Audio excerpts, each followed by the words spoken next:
Hey everyone, hope you're doing well. Welcome to this week's weekly level analysis. Today I want to talk about an absolute classic level that I'm sure all of you know, and that level is Flipswap Factroy. There are three main elements I would like to talk about in this video, and those are the level concept, gameplay, and design. First, we will start with the level concept, which ties in very closely with the gameplay. The concept of the level is very simple, but it's used in such a charming and well put together way that it really doesn't need to be complicated. The main concept of the level is when you click, these platforms swap, hence the name Flipswap Factroy. Like I said, this idea isn't super complicated, but it's still used in many unique ways. The three main ways these platforms are used are 1. To act as a solid platform, 2. To act as an obstacle, or 3. To launch the player. In the first room, we get a very simple introduction to the mechanic. In this instance, it's being used as a solid platform, where the goal is just to get from point A to point B. Notice the lack of tutorial in this room. In fact, this whole level doesn't have any tutorial images or text, but I think that's the strength of the level, as all three of these ways to use platforms are communicated perfectly without the need of text or visual tutorials. Back to the three ways this is used. The second way we see this used is in room 3, and that is the platform as an obstacle. The first jump is very simple and you can easily do it without thinking, but if you try to jump immediately afterwards, you'll be stopped. There are a few more obstacles in this room to show off this concept, and the whole room is focused around it, which makes it a really good early room. The other type of obstacle is introduced about halfway through the level, and you enter a room where the platforms are spikes and, well, they'll kill you. The third and final way this is used is as a launch platform, which is my personal favorite because it adds a lot of depth and just generally fun movement to the level. As you've been playing this level, you have likely noticed that when the platforms swap, they rotate instead of just instantly teleporting.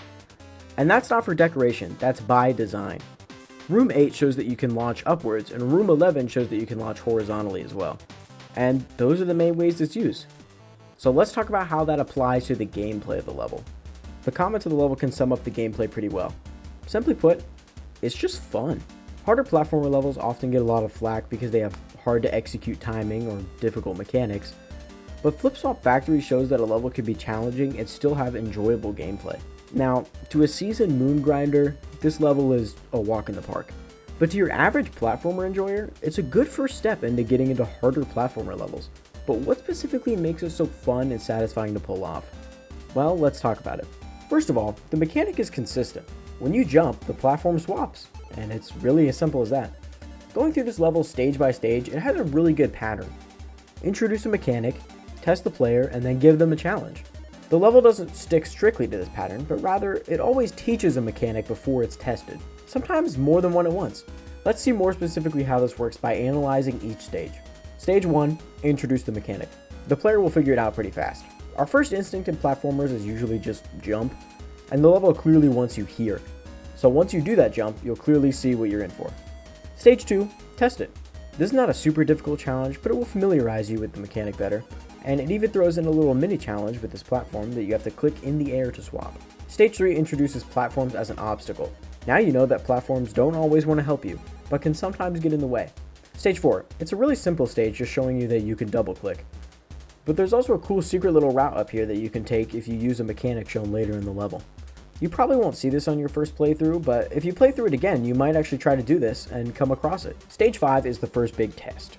It incorporates all the mechanics you should know by now and sprinkles in some general geometry dash mechanics like orbs and pads, which most players will already understand. This stage also has a button to turn off the electricity over here, which is not ever used again, but it's not a super important detail and is telegraphed well enough for you to understand. Stage 6 is more of a break, but it still tests what you know. Stage 7 introduces platforms that act as even harsher obstacles. Instead of blocking your path, they just straight up kill you. Stage 8 introduces the last main use of platforms by launching you vertically. The first jump can be done by simply clicking, but the second one requires a little bit of a timing. This will be used a lot more later. Stage 9 says, hey, remember that launch mechanic? Do it again, but now you can die. Stage 10 is a harder challenge that requires a bit more timing and precision and is one of the harder stages of the level. Stage 11 is a very short introduction to horizontal launching. It should be easy to pick up and understand. It's an icebreak. Stage 12 tests your newfound horizontal launch knowledge, but you should have it down after this stage. Stage 13 is where things ramp up in difficulty pretty hard. It requires a mix of a little bit of everything you know. Launching up, launching horizontally, obstacles, triple click, it's got everything. You are thrown immediately into stage 14. This stage is where movement gets crazy. but it's super fun to do in one motion. It's hard to explain exactly what to do, but you just kind of play it and understand, so I'll let the gameplay speak for itself. Stage 15 is the final stage and really tests everything you know. It's not too much harder than stage 14, but the movement is fantastic. Stage 14 and 15 kind of feel like the same thing, but they serve as a good final challenge. And that's all the gameplay. I'm not sure if Zejoant knew that 15 stages was going to become sort of a perfect baseline, but a lot of room-based platformers have 15 rooms, which I find pretty interesting. Now let's talk about the design. The design of the level is great. The visuals complement the gameplay pretty well. There are a couple visual elements I would like to point out specifically that I think make the level stand out, and maybe you could take some inspiration from. Every platform has two sides, and you probably notice that whenever you swap platforms, it switches the overall color and feel of the level from red to blue, or vice versa. The background of the level is very bright, which normally backgrounds are a bit darker, but it actually works really well here. And it kind of makes you feel like you're in some kind of factory, which I guess was the point. And interestingly, this level does not use any custom blocks, but rather opts to use almost exclusively default pixel blocks. But it does it really well. Except sometimes in the corners, but hey, that's a minor detail.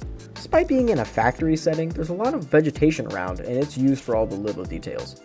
These bushes in the background really fill up the empty space of the level and make it feel more alive. You don't want your background to do all the work, so it's nice to have a bit of interesting designs to fill up the empty space. And of course, there are a lot of little details sprinkled everywhere, which show that the creator cares. Danger is one of the most important things to telegraph correctly in a platformer level.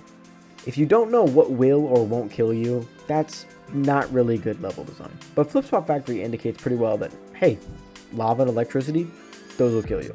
I think overall the strongest aspect of design in this level is either the beautiful color choices or that every single room just feels full and alive.